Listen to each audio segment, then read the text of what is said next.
He was paunchy and balding, pale and comfortably middle-aged.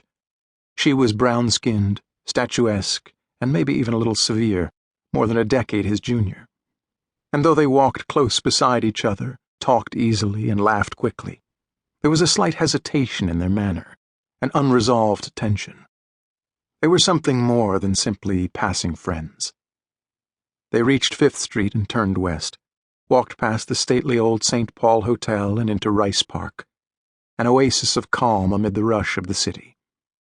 The day was sunny but still crisp, and the park was filled with families and other couples, native Minnesotans and tourists alike. The man and the woman walked aimlessly, took a leisurely tack past the landmark center, with its pink granite towers and turrets, and then crossed through the park toward the vast central library.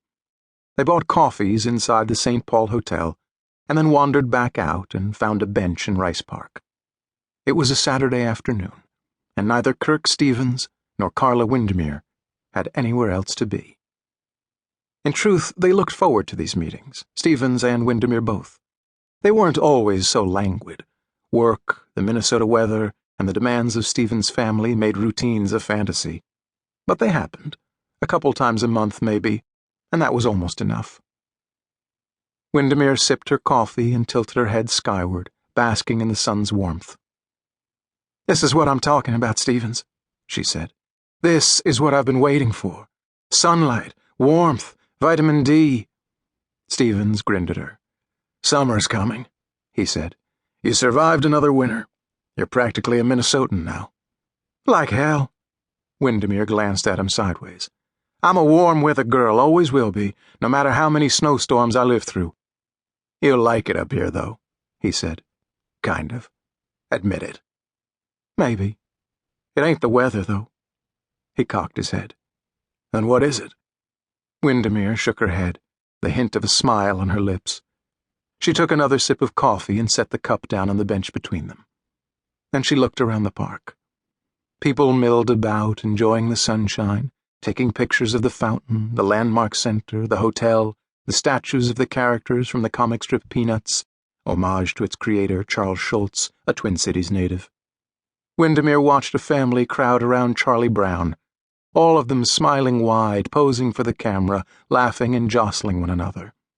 She waited until the picture had been taken and the family had wandered off before she turned back to Stevens. "It ain't you, either," she said, "so don't get any ideas. It's not the food or the scenery or the nightlife. Miami's got Minnesota beat every time." "Then it must be the work," Stevens said. "Is that it?" "The work." Windermere pursed her lips. "Yeah, I guess so, Stevens. It must be the work."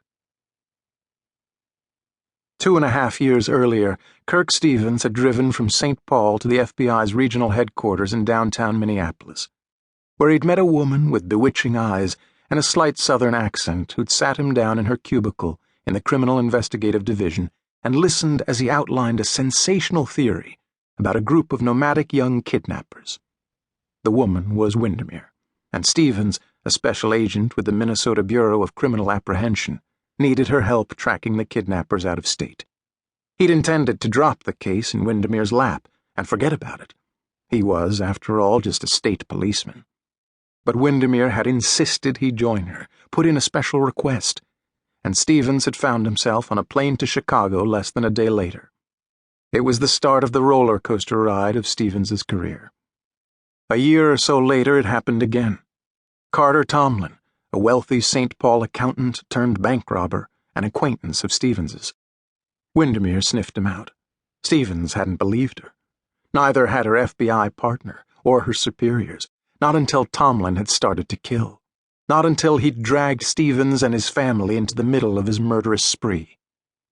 They drifted apart after that first kidnapping case. The second time, after Tomlin, they stayed close. Even amid the awful terror and the adrenaline rush, the sickening race against time and Tomlin's dwindling sanity, Stevens had missed Agent Windermere. And though the FBI agent was about as prickly as a sea urchin, Stevens knew she felt the same.